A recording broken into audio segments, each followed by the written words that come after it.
Welcome to MKSS உலகம். இன்றைக்கி நம்ம என்ன பார்க்க போகிறோன்னா ஒரு பிரேக்ஃபாஸ்ட் ரெசிபி தான் பார்க்க போகிறோம். லீவில் இருக்கிற குழந்தைங்களுக்கு டெய்லி ஒரே மாதிரி செஞ்சு கொடுக்காம ஹெல்த்தியாக இதே மாதிரி ஒரு தடவை செஞ்சு கொடுத்து பாருங்கள். அவங்க ரொம்ப விரும்பி சாப்பிடுவாங்க. இதை எப்படி பண்ணலான்னு பார்க்கலாம்.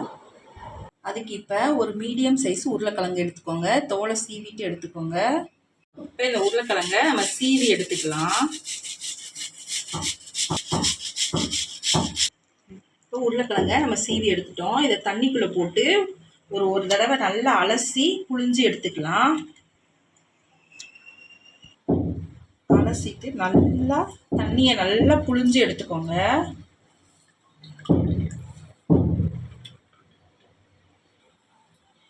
அடுப்பில் ஒரு கடாய் வச்சுக்கோங்க. கொஞ்சமாக எண்ணெய் சேர்த்துக்கோங்க. அதில் ஒரு சின்ன சைஸ் வெங்காயம் பொடியாக கட் பண்ணிவிட்டு சேர்த்துக்கோங்க.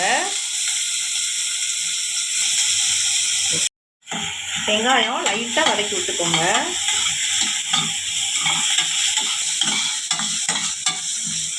வெங்காயம் லைட்டாக வதங்கிடுச்சு. நம்ம சீவி வச்சுருந்த அந்த உருளைக்கிழங்கு இதில் சேர்த்துக்கலாம்.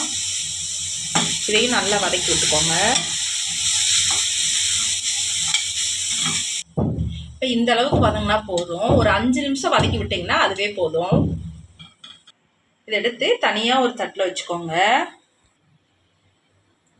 இது நல்லா ஆற வச்சுருங்க. அதுக்கு 2 முட்டை எடுத்துக்கோங்க.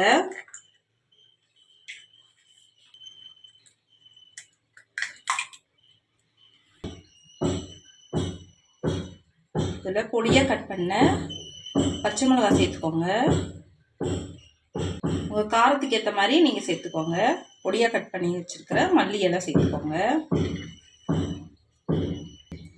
இதுக்கு தேவையான அளவு உப்பு சேர்த்துக்கோங்க. ஒரு 1/4 ஸ்பூன் மிளகாத்தூள் சேர்த்துக்கோங்க. ஏன்னா நம்ம மிளகாய் வேறு சேர்த்துருக்கோம். ஒரு ஸ்பூன் கடலை மாவு சேர்த்துக்கோங்க. இதை நல்லா நம்ம கலந்து விட்டுக்கலாம். இப்போ நல்லா கலந்தாச்சு. இதில் வேக வச்ச உருளைக்கிழங்கையும் இதில் சேர்த்துக்கோங்க. இதையும் நல்லா கலந்துக்கோங்க.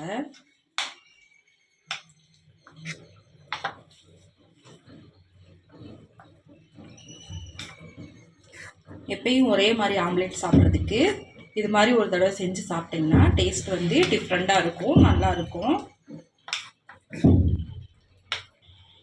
அடுப்பில் ஒரு தோசைக்கல் வச்சுக்கோங்க. தோசைக்கல் நல்லா சூடு ஏறினதுக்கப்புறம் நல்லா எண்ணெய் சேர்த்துக்கோங்க. கலந்து வச்சதை இதில் சேர்த்துக்கோங்க. நீங்கள் தனித்தனியாக சின்ன சின்னதாக ஊற்றி கூட எடுத்துக்கலாம். மொத்தமாகவும் ஒரே இதாகவும் ஊற்றி எடுத்துக்கலாம். அது உங்கள் விருப்பம் தான்.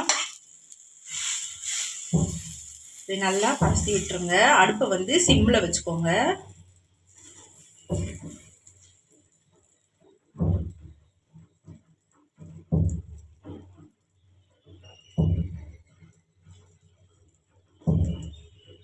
இதை நல்லா மூடி வச்சுக்கோங்க.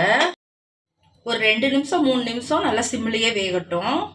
இது ஒரு சைடு வெந்துருச்சு. இந்த மாதிரி இப்படி நகட்டி பாருங்கள். நகண்டுருச்சுன்னா ஒரு சைடு வெந்துருச்சு.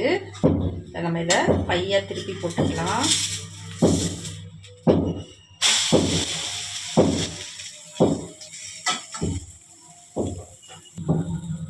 இந்த சைடும் நல்லா வேகட்டும்.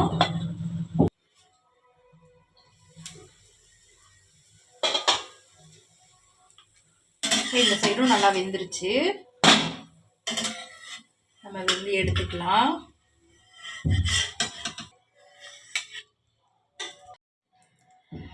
டெய்லி ஒரே மாதிரி செஞ்சு சாப்பிடாம இது மாதிரி செஞ்சு சாப்பிட்டு பாருங்கள். நல்லா வயிறு ஃபில்லிங்காகவும் இருக்கும், ரொம்ப டேஸ்ட்டாகவும் இருக்கும். நீங்களும் இதே மாதிரி செஞ்சு சாப்பிட்டு பாருங்கள். எப்படி இருந்துச்சுன்னு கமெண்ட்ஸில் சொல்லுங்கள். நம்ம வீடியோ பிடிச்சிருந்துச்சுன்னா வீடியோவுக்கு ஒரு லைக் பண்ணுங்கள், சப்ஸ்கிரைப் பண்ணி சப்போர்ட் பண்ணுங்கள். அடுத்த வீடியோவில் பார்க்கலாம். நன்றி.